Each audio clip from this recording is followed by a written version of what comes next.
Simono Daukanto inžinerijos gimnazijoje 12 klasės mokiniai pristatė baigiamuosius inžinerinius projektus. Šis darbų pristatymas jau tapo tradiciniu, vykstantis 5 metus iš eilės. Mokiniai projektus pradėjo rengti dar 11 klasėje, o ateityje galės juos tobulinti ir panaudoti studijų metu. Pasirinkę temą, išsigvildenę problemą, susikūrė daug idėjų, bendradarbiaudami su darbų vadovais, su įvairiausių įmonių, įstaigų, inžinerijos specialistais, sukuria tam tikras savo įžvalgas, idėjas, produktus, produktų prototipus. Projektai yra labai įvairūs, pradedant nuo biologinių, cheminių, fizikinių tyrimų iki robotikos, elektronikos, konstrukcinių medžiagų bandymų, tvaraus projekto kūrimo, tvaraus produkto kūrimo. Šiaulių Simono Daukanto inžinerinė gimnazija yra vienintelė mokykla Šiauliuose ir visame Šiaulių regione, kuri įgyvendina inžinerinio ugdymo specializuotą programą. Inžineriniai sprendimai, kurie gimtų realiai jaunam žmogui dirbant inžinieriu, jis jau išbando tą savo kompetencijas, dar nebūdamas juo. Tai vienareikšmiškai tai yra labai prasminga. Dar vienas iš privalumų, kad mokiniai gali save pasitikrinti, ar baigę mokyklą, jie pasirinks inžinerinės studijas. Ta kūrybiškumo kompetencija, naudojant įgytą žinias įvairiausių dalykų, jinai yra labai svarbi ir labai tikslinga ateities kelio pasirinkimui, profesijos pasirinkimui. Įgyja vaikai tam tikrų kompetencijų, kurios yra labai reikalingos studijų programuose, ir be abejo darbo rinkoje. Į baigiamųjų projektų pristatymą atvyko kompetentinga komisija ir svečiai. Mūsų aplankė švietimo skyriaus vedėja, technologijų mokymo centro vadovai, valstybinės kolegijos atstovai, taipogi STEAM centro atstovai ir matau vertinimo komisiją, kuri susideda tiek iš mūsų žmonių, tiek iš bendradarbiaujančių institucijų. Nuo vertinimo susideda iš daugelio aspektų, nuo idėjos iki pačio produkto pristatymo. Tiesa, gimnazistai pristatymus turėjo paruošti lietuvių ir anglų kalbomis. Nuo idėjos originalumo iki darbo atskleidimo tos idėjos įgyvendinimui. Šiais metais mokiniai dar labiau atskleidė savo kūrybiškumą ir sukūrė ne tik visuomeniai naudingus produktus, bet ir Simono Daukanto inžinerijos gimnazijai aktualias erdves. Šiais mokslo metais mokiniai nemažai projektų rinkosi mūsų aplinkai, gimnazijos aplinkai gerinti.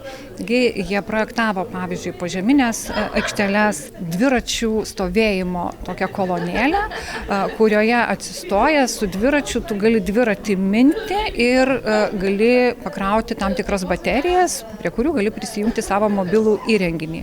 Taip pat, pavyzdžiui, takelio klojimas gimnazijoje, kuris takelis yra pritaikytas su judėjimo negalia žmonėms. Šiais metais labiausiai sužavėjo projektas robotas piktžolėms pjauti. Šiemet mes turime sukurtą robotą, kuris gali mechaniškai ravėti piktžoles. Jis veikia su jutikliais, jis važiuodamas lysvę nustato piktžolės dydį ir ją mechaniškai sunaikina, supjausto. Tokį robotą sukūrė Tadas, kuris savo močiutės kieme pastebėjo daug augančių piktžolių, o jai pačiai jau sunku jas išravėti. Pristačiau piktžolių naikinimo robotą, kuris važinėdamas aptinka piktžolės ir jas panaikina. Pamačiau savo močiutę, kuri jau yra ganėtinai sena ir turi problemų su nugara, prižiūrint savo visas lysves ir pagalvojau, kad jai tikrai yra sunku dėl jos amžiaus. Tai pagalvojau, reikėtų sukurti robotą, kuris padėtų įvairiems žmonėms su ta problema.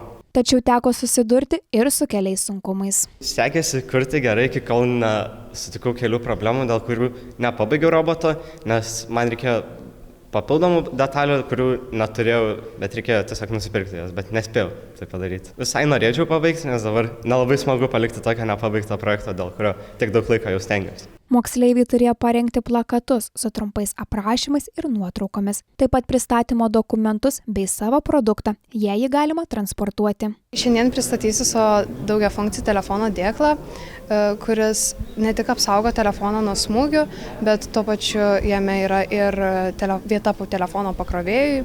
Taip pat yra magnetas skirtas automobilyje pritvirtinti telefoną. Paruošiau ir praktiškai yra fizinis daiktas, telefono dėklas, būtent tokiam modeliui, kokią išrinko mokykla. darėm bandymą, atlikom tyrimą, koks telefonas yra dažniausias mūsų mokykloje ir palei tai ir gaminau telefono dėklą. Naudojau TPU plastiką, spausdinome telefono dėklą su 3D spausdintuvu, brėžinį dariau su SolidWorks programa. Tai sekėsi tikrai neblogai, buvo ir tų iššūkių, bet viskas pavyko ir džiaugiuosi tuo. Šiandieną pristatinėjau savo ilgametį per 11-12 klasę besitęsiantį projektą, kurio metu aš nagrinėjau arkinių parabolinių tiltų konstrukcijas naudojantis parabolių grafikus. Gimnazistai džiaugiasi, kad mokykloje yra būtent tokia galimybė ne tik teoriškai, bet ir praktiškai išbandyti inžinerinius projektus ir sako, kad ateityje gautos žinios ir patirtis išties pasitarnaus. Manau, tai yra puikia galimybė ir išbandyti save, ir išmokti kažką naujo, sužinoti kažką naujo.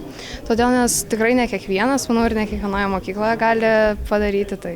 Manau, nes galėtų daryti, jeigu išsirenka gerą darbą, gali daryti, kas jiems iš tikrųjų patinka ir suprasti, kaip vyksta visas darbo procesas. Sakyčiau, tai yra visai nebloga praktika į ateitį, ypač jeigu galvoji sieti savo tolimesnės studijas arba svajoja apie darbą tam būtent šitose srityse. Jaunuoliai savo ateitį planuoja sieti su inžinerija. Aš visai norėčiau inžineriją susijęti su savo ateitį, nes prieš tai jau yra Gainės progimnazija, kuri irgi yra su inžinerija susieta. Su inžinerija ir tiksliaisiais mokslais savo ateitį sieti norėjau jau nuo gana senokai, gal net nuo pradinių klasių.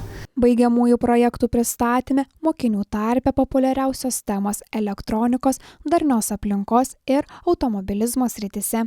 Geriausiai vertinti projektai – parabolės savybės, tiltų konstrukcijų analizė ir daugiafunkcinis telefono dėklas. Taip pat su inžineriniais projektais susipažino Erasmus+ dalyviai iš Vokietijos, Prancūzijos, Švedijos ir Nyderlandų.